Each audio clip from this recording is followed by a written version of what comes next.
துறைமுகத்தில் இருந்து சுப்பையா சாலை முழுவதும் சாலையின் இருபுறங்களிலும் போக்குவரத்துக்கு இடையூறாக இருந்த ஆக்கிரமிப்புகள் அதிரடியாக அகற்றம்.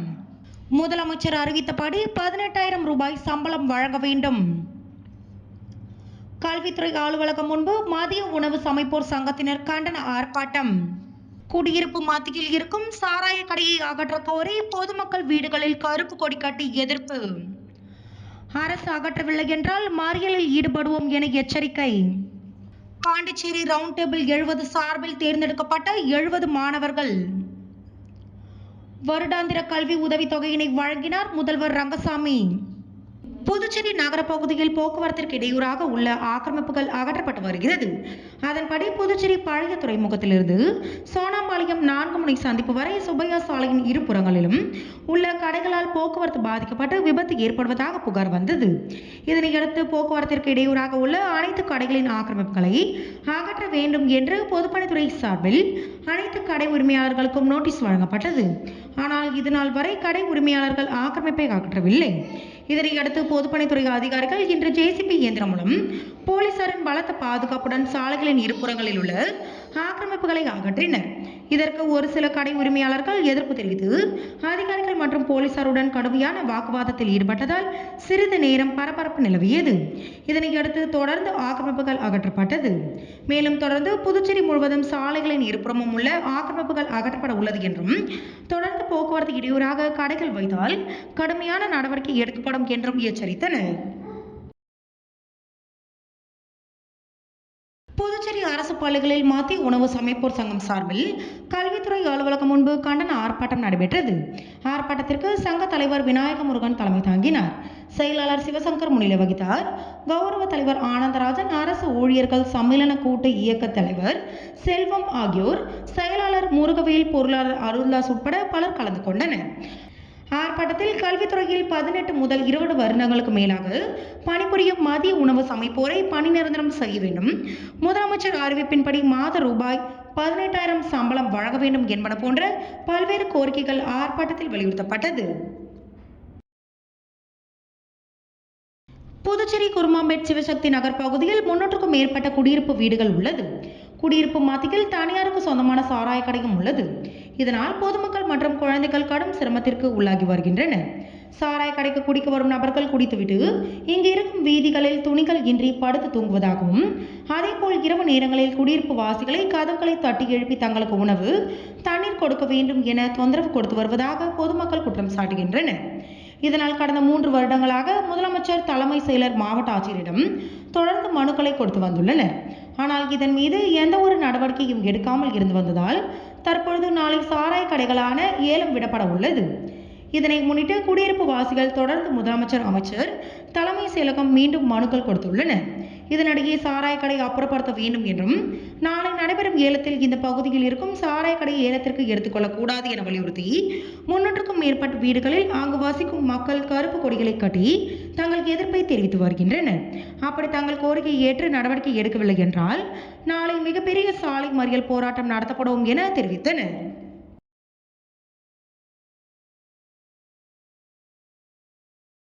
புதுச்சேரி அரசு கலை பண்பாட்டுத்துறை சார்பில் நவீன நாடக நடிப்பு முறைகள் மற்றும் பொம்மலாட்ட தொழில்நுட்ப பயிற்சி பட்டறை துவக்க விழா கருப்படிக்குப்பம் ஈசிஆர் சாலையில் உள்ள காமராஜர் மணி மண்டபத்தில் இன்று நடைபெற்றது. கலை பண்பாட்டுத்துறை இயக்குனர் கலியபெருமாள் தலைமை தாங்கினார். சிறப்பு விருந்தினராக முதல்வரின் நாடாளுமன்ற செயலர் ஜான்குமார் எம்எல்ஏ கலந்து கொண்டு பயிற்சி பட்டறையை துவக்கி வைத்தார். இதில் நவீன நாடக அரங்க செயற்பாட்டாளர் பிரளயன், நவீன நாடக அரங்க பயிற்றுநர்கள் காந்தநாதன், பிரேம்நாத், நாடக செயற்பாட்டாளர் கலைமாமணி ஆர் செல்வம் ஆகியோர் கலந்து கொண்டு நவீன நாடக நடிப்பு முறைகள் குறித்து பயிற்சி அளிக்க உள்ளனர். இதேபோல் மரபு அரங்க பயிற்றுநர்கள் தண்டபாணி, கலைவாணன் அருணகிரி, எலிசபெத் ராணி, பாலசுப்ரமணியன் அருணகிரி ஆகியோர் கலந்து கொண்டு பொம்மலாட்ட அரங்க தொழில்நுட்பங்கள் பற்றி பயிற்சி அளிக்க உள்ளனர். இன்று தொடங்கிய இந்த பயிற்சி பட்டறை வருகின்ற 29ஆம் தேதி வரை 3 நாட்கள் நடக்கிறது. இதில் புதுவை பல்கலைக்கழகம், பாரதியார் பல்கலைக்கூடம், காஞ்சமாமுனிவர் பட்டமேற்படிப்பு மையம், பாரதிதாசன் மகளிர் கல்லூரி, தாகூர் அரசு கலைக்கல்லூரி, இந்திரா காந்தி அரசு கலை மற்றும் அறிவியல் கல்லூரி, பெருந்தலைவர் காமராஜர் கலைக்கல்லூரி மற்றும் சமுதாய கல்லூரி, போப் ஜான்பால் கல்லூரி, ஆசிரியர் பயிற்சி நிறுவனம் உட்பட கல்லூரி மற்றும் பள்ளி மாணவர்களும் கலையில் ஆர்வமுள்ள கலைஞர்கள் என 150க்கும் மேற்பட்டோர் பங்கேற்றுள்ளனர். பயிற்சி நிறைவு நாளில் பயிற்சி பெற்ற மாணவர்கள் நாடக நிகழ்வை மேடையில் வழங்க உள்ளனர். மேலும் பயிற்சியில் பங்கேற்ற அனைவருக்கும் சான்றிதழ் வழங்கப்பட உள்ளது.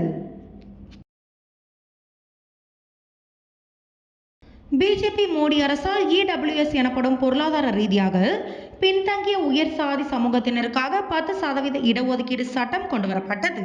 இந்த சட்டம் சமூக நீதிக்கு எதிரானது என்று கடும் எதிர்ப்பு கிளம்பியது. மாநிலங்களை பொறுத்தவரை இந்த 10% இடபிள்யூஎஸ் இடஒதுக்கீடு அமலாக்கத்தில் மாநில அரசுகளோ தீர்மானிக்கலாம் என்றும் இச்சட்டம் கூறுகிறது. அதன் அடிப்படையில் தமிழ்நாட்டில் இடபிள்யூஎஸ் முறை அமலாக்கப்படவில்லை. இதனால் சமூக நீதி பாதிக்கப்பட்டிருக்கிறது. மொழி, பண்பாடு, கலாச்சாரம், சமூகம் ஆகிய அடிப்படையில் புதுச்சேரியும் தமிழ்நாட்டை போலத்தான் இருக்கிறது என்பது உலகறிந்த உண்மை. இந்த சூழ்நிலையில் கடந்த 4/11/2022 அன்று இந்தியா கூட்டணி மற்றும் சமூக அமைப்புகள் சார்பில் முதலமைச்சர் ரங்கசாமியிடம் இடபிள்யூஎஸ் இடஒதுக்கீட்டை அமல்படுத்தக்கூடாது என மனு அளிக்கப்பட்டது. முதலமைச்சர் ரங்கசாமி அவர்களும் இந்த நியாயத்தை ஒத்துக்கொண்டு அமைச்சரவை கூட்டத்தில் சாதகமான முடிவு எடுக்கப்படும் என உறுதியளித்தார். 18/11/2022 அன்று மத சார்பற்ற கட்சிகள் மற்றும் சமூக அமைப்புகள் சார்பாக மாபெரும் பேரணி மற்றும் தலைமை செயலகம் முற்றுகை போராட்டம் நடைபெற்றது. தற்போது 2024 கல்வியாண்டில் 10% இடபிள்யூஎஸ் முறை நடைமுறைக்கு வருவதால் கலை, அறிவியல், வணிகம் பட்டப்படிப்புகளில் 8000 பேர் விண்ணப்பித்துள்ளனர். ஆனால் 4290 இடங்கள் மட்டும்தான் உள்ளன. இதில் 426 இடங்கள் இடபிள்யூஎஸ்க்கு சேர்கிறது. இதேபோல் பிடெக், பிஆர், சட்டப்படிப்பு, கால்நடை, பிஎஸ்சி அக்ரிகல்ச்சர், மருத்துவ படிப்புகள் என அனைத்து படிப்புகளிலும் 10% இடபிள்யூஎஸ் முறை அமலாகிறது. உண்மையிலேயே புதுச்சேரி சமூகத்தில் நலிவடைந்த முற்பட்ட வகுப்பினர் 2% கூட இருக்க வாய்ப்பில்லை. அரசும் இதற்கான தரவுகள் கண்டறிய எந்த முயற்சியும் எடுக்கவில்லை. இதனால் வருடம் மிகப்பெரிய பிற்படுத்தப்பட்ட சிறுபான்மை, மீனவர் ஆகிய பிரிவுகளுக்கு கிடைக்க வேண்டிய நூற்றுக்கணக்கான இடங்கள் பறிபோகின்றன. ஆளும் என்ஆர் காங்கிரஸ் பிஜேபி அரசு சமூக நீதி கொள்கையை அழித்துக் கொண்டிருக்கிறது. எம்பிசி, பிசி, சிறுபான்மை, மீனவர் ஆகிய மாணவர் சமூகத்திற்கு பெரும் அநீதி இழைக்கிறார்கள். உடனடியாக இந்த பிரச்சனைகளில் மாநில அரசு தலையிட்டு தமிழ்நாட்டை போல 10% இடபிள்யூஎஸ் இடஒதுக்கீட்டை ரத்து செய்து இந்த கல்வியாண்டு மாணவர் சேர்க்கை நடத்தப்பட வேண்டும் என்று குறிப்பிடப்பட்டுள்ளது.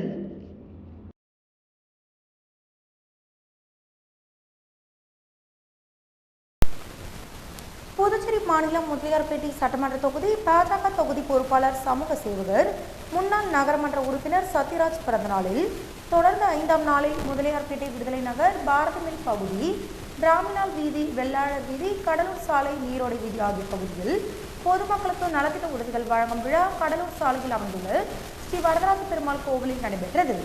பிறந்த நாளில் சிறப்பு ஆராதனைகளும் நடைபெற்றது. மேலும் இந்து கூட்டணி நிர்வாகிகள் வீர அனுமான் பயன்படுத்தும் கதாயத்தை நினைவு பரிசாக வழங்கினர். அதனைத் தொடர்ந்து பொதுமக்களுக்கு பாஜக தொகுதி பொறுப்பாளர் சத்யராஜ் அவர்கள் நலத்திட்ட உதவிகளை வழங்கினார். மக்கள் கலந்து கொண்டு பயன்பெற்றனர். இந்நிகழ்ச்சிக்கான ஏற்பாட்டினை பாஜக நிர்வாகிகள், உறுப்பினர்கள் சிறப்பாக செய்திருந்தனர்.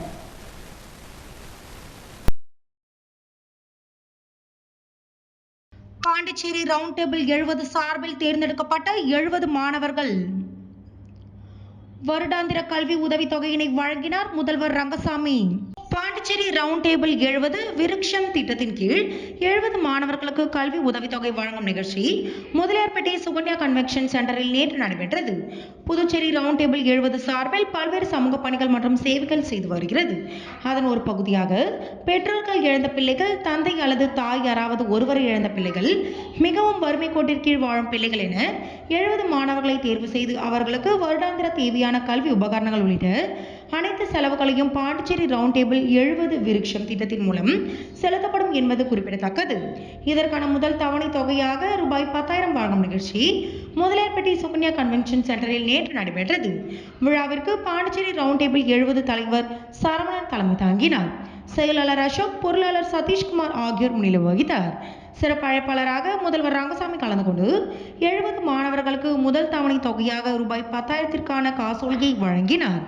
இவ்விழாவில் அமைச்சர் Lakshmi Narayanan, Sampath MLA, Shenbaga car showroom நிறுவனர் அசோகன் மற்றும் Pondicherry round table 70 area chairman Sujay Sudarshan, Raman traders நிறுவனர் விமல் சேட்டன் ஆகியோர் கலந்து கொண்டு வாழ்த்துரை வழங்கினர். இவ்விழாவில் பாண்டிச்சேரி ரவுண்ட் டேபிள் 70 உறுப்பினர்கள், மாணவர்கள் உள்ளிட்ட பலர் கலந்து கொண்டனர்.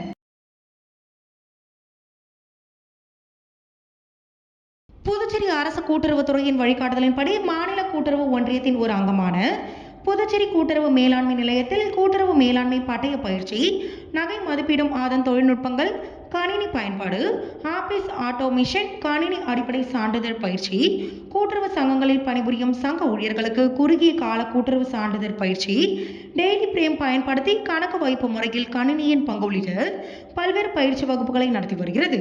அதன்படி கடந்த மாதம் நகை மதிப்பீடும் அதன் தொழில்நுட்பங்கள் என்ற பயிற்சி வகுப்பும், கூட்டுறவு சங்கங்களில் பணிபுரியும் சங்க ஊழியர்களுக்கு குறுகிய கால கூட்டுறவு சான்றிதழ் பயிற்சி வகுப்பு நடத்தப்பட்டது. அதன் பின் நடைபெற்ற தேர்வில் தேர்ச்சி பெற்ற மாணவர்களுக்கான சான்றிதழ் வழங்கும் நிகழ்வு புதுச்சேரி கூட்டுறவு மேலாண்மை நிலையத்தில் நடைபெற்றது.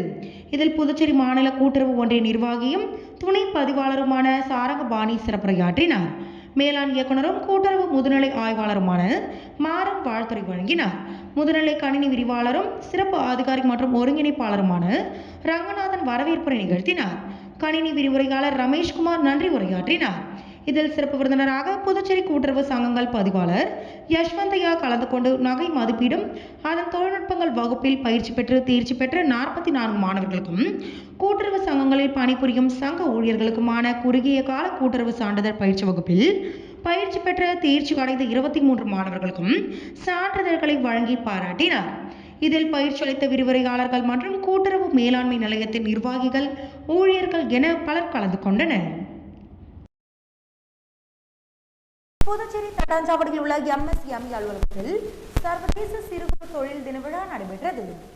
லகு உத்யோக் பாரதி சிறு குறு தொழில் முனைவோர் சங்கத்தின் தலைவர் பாஸ்கர் தலைமையில் நடைபெற்ற இந்நிகழ்ச்சியில் துணைத் தலைவர் வேலுசாமி, பொதுச் செயலாளர் விஸ்வேஸ்வரன், பொருளாளர் சுரேஷ் பாபு ஆகியோர் முன்னிலை வகித்தனர்.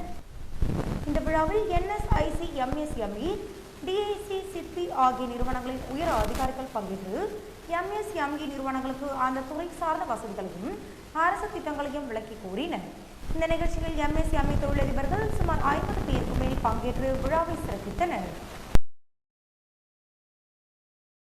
மாண்புமிகு முதலமைச்சரின் பரிந்துரையின்படி புதுச்சேரி முத்தியால்பேட்டை பகுதியில் வன்கொடுமையால் பாதிக்கப்பட்டு இறந்த செல்வி ஆர்த்தியின் பெற்றோரிடம் ஆதிதிராவிடர் மற்றும் பழங்குடியினர் நலத்துறை வன்கொடுமை தடுப்பு சட்டத்தின் கீழ் இறப்புக்கான முதல் தவணையான 50 நிதியாக ரூபாய் 4,12,500 மற்றும் புதுவை அரசின் கூடுதல் நிவாரணமான ரூபாய் 3 லட்சம், மொத்தம் ரூபாய் 7,12,500 ஆணையினை மாண்புமிகு முதலமைச்சர் ரங்கசாமி அவர்கள் கடந்த 9/3/2024 அன்று வழங்கினார்.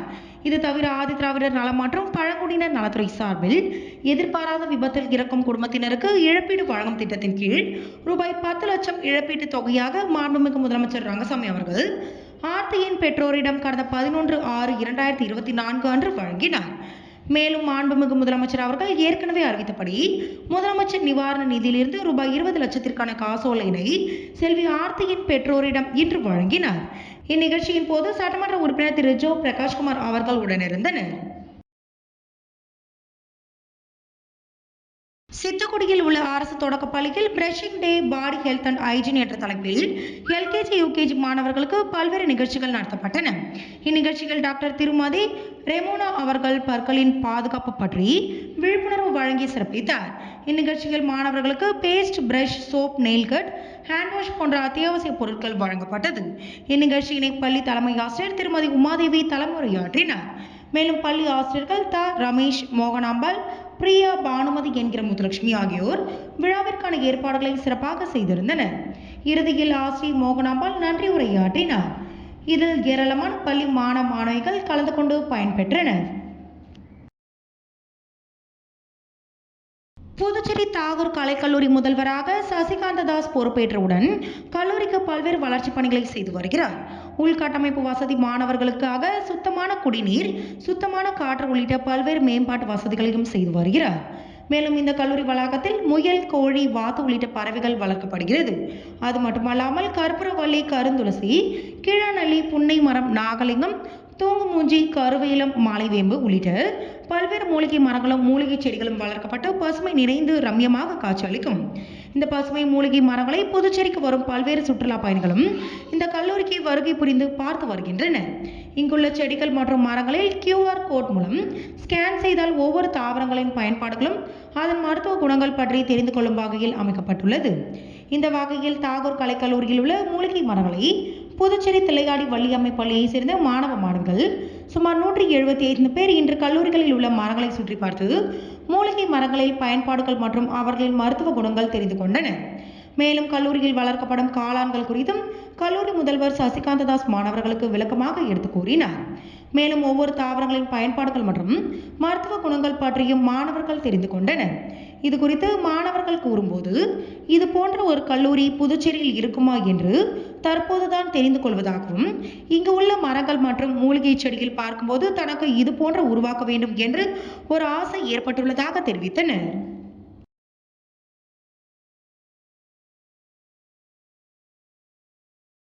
புதுச்சேரி உருளையன்பேட்டை தொகுதிக்குட்பட்ட இளங்கோநகர் வார்டு பகுதியான ஜான்சி வீதி மற்றும் கண்ணகி வீதிகளில் சட்டமன்ற உறுப்பினர் தொகுதி மேம்பாட்டு நிதியின் கீழ் சிமெண்ட் சாலை அமைக்கும் பணி மற்றும் இருபுற கான்கிரீட் வாய்க்கால் அமைக்கும் பணிகள் நடைபெற்று வருகிறது. இப்பணிகளை உருளையன்பேட்டை தொகுதி சட்டமன்ற உறுப்பினரும் புதுச்சேரி சட்டப்பேரவை அரசாங்க உறுதிமொழி குழு தலைவருமான திரு நேரு என்கிற குப்புசாமி புதுச்சேரி நகராட்சி அதிகாரியுடன் ஆய்வினை மேற்கொண்டார். ஆய்வின் போது சிமெண்ட் சாலை அமைக்கும் பணிகளை சரியாகவும் மழை காலங்களில் மழைநீர் எளிதாக செல்லும் வகையில் சாலை அமைத்தல் மற்றும் வாய்க்கால் அமைப்பு போன்ற பணிகளை மேற்கொள்ளுமாறு அதிகாரிகளை கேட்டுக்கொண்டார். மேலும் ஆய்வின் போது புதுச்சேரி நகராட்சி உதவி பொறியாளர் நமச்சிவாயம் மற்றும் நகராட்சி அதிகாரிகள் பலர், மேலும் அப்பகுதியை சேர்ந்த மனிதநேய மக்கள் சேவை இயக்க பிரமுகர்களுமான குணசேகரன், வேலாயுதம், சதாசிவம், ரகு என்கிற ரகோத்தமன், கண்ணன், பாலா, கோபி, கந்தன், செட்டிவேல், தர்மேஷ் மற்றும் ராமு, யுவா மற்றும் பலர் உடனிருந்தனர்.